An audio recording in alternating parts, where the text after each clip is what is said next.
Thank you very much. What we've been hearing is how the system actually works right now. And I want to emphasize we have a world food system.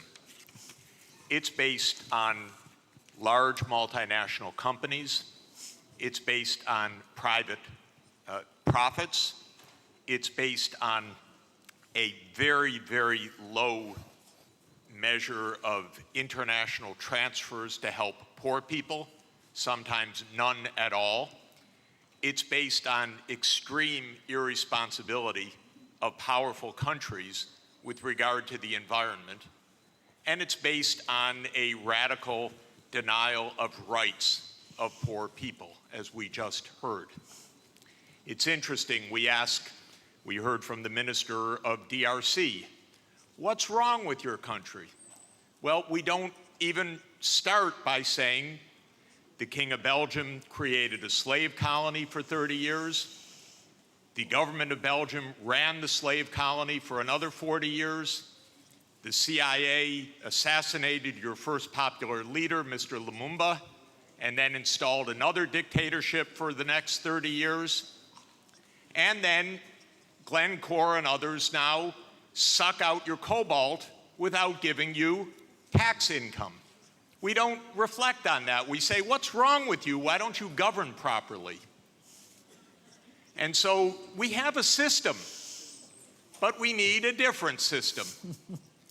We cannot turn this over to the private sector. We already did about 100 years ago. Not only to the private sector with the US military behind it, with the defense of these property rights in the Minister of Honduras's country, where United Fruit ran the country for a long time. And their attorney was the foreign minister of the United States, Secretary Dulles, and his brother was the head of the CIA, and overthrew the next door neighbor, Mr. Arbenz, to make sure that United Fruit could have its property. So we have a system, but we need a different system.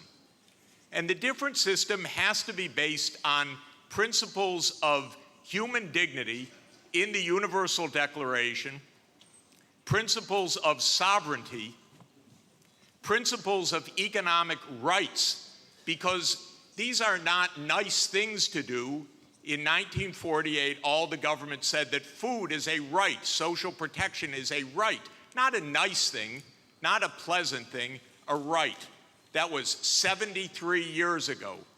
The SDGs are nothing more than our generation's attempt to honor the Universal Declaration of Human Rights. I come from a country that not only doesn't care about the world's poor, it doesn't even care about its own poor. 1 in 7 Americans is hungry right now. And they don't care. I mean, the poor people care, but one political party, all it cares about is cutting taxes for the rich and filibustering any solution. So we're in a world that's really tough. The private sector's not going to solve this problem. I'm sorry to say to all of the private sector leaders, behave, pay your taxes, follow the rules. That's what you should do.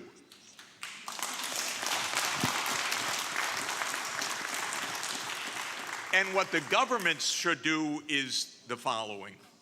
They won't, but they should. First, the G20 should become the G21 by inviting systemically the chairperson of the African Union and the African Union to be the 21st country. The European Union is a member of the G20 as the EU. If you add the AU as the 21st for the G21, you add 1.4 billion people to representation at that crucial event. That will change decisively the discussion, because 1.4 billion people are not at the table for finance right now, and they need to be. So my first recommendation is the G21. I love the G20. Add one seat, 1.4 billion people with the AU represented.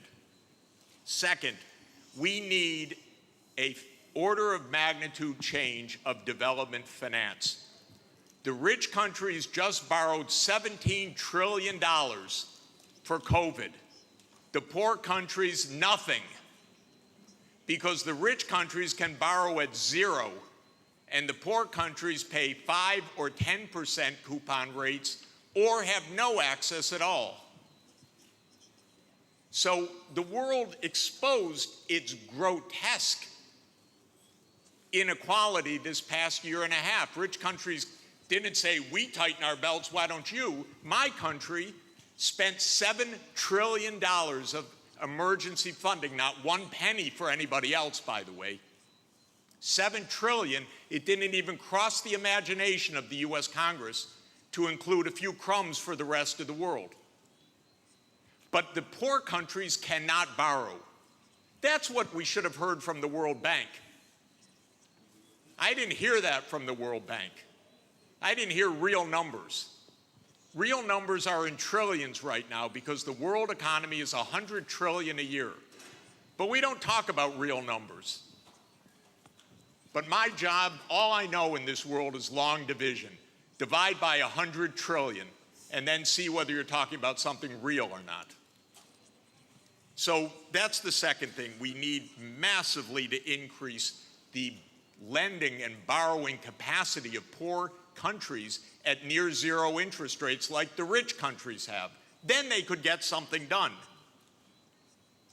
By the way, for COVID vaccines, what we really need is for the United States to sit down with China, with Russia, with the European Union and the UK one day around the table and allocate these vaccines rather than hoarding them. That's all it would take. And then we're going to have national pathways. This is a wonderful idea, but they're going to need financing. And so everything that I've been saying, I know the numbers. That's all I do for 40 years is add up what's missing. You want electricity? It has to be purchased. You want digital access? It has to be purchased. You want safe water irrigation? It has to be purchased. This is what I do for a living, is add up these numbers and then find out that then somebody makes up something and names 1/100th of what's really needed. It's not even hard. By the way, the IMF has done wonderful studies in the last 2 years showing that we have a financing gap of about $400 to $500 billion a year for the basics for the SDGs. They show the gap, but nobody comes up with the number, the solution, which wouldn't be so hard because that's just not a big number. It's 0.5 of 1% of world output. So if we really care, we wouldn't have the G7 saying, we love education, therefore we're going to give $3 billion for education. That's what they said at the summit. But what UNESCO has shown is that you need at least $30 billion a year, minimum. But nobody looks at numbers. They just make up nice check the box. So we need the real numbers of finance to back the national pathways. The final thing is we need the UN as the core and central institution of this world, period. Because this is the only way we're going to have a civilized world, is a strong UN. And it cannot be that the whole UN budget is less than my neighborhood's budget in New York. The UN core budget this year is $3 billion. New York City's budget is $100 billion. And then we say, why don't things work well? Because the rich are hoarding everything. Final point, rather than our 3 billionaires going in space, well, they could go into space and stay there and leave their money behind. That would be one idea. But another idea is we have 2,775 billionaires on the current list. Their combined net worth, 2,700, is $13.1 trillion. Now, I have it on good authority, you don't need more than $1 billion to be comfortable. But they have an excess of $11 trillion over just the $1 billion. So we should be taxing that and having a civilized world. Thank you. Jeffrey Sachs.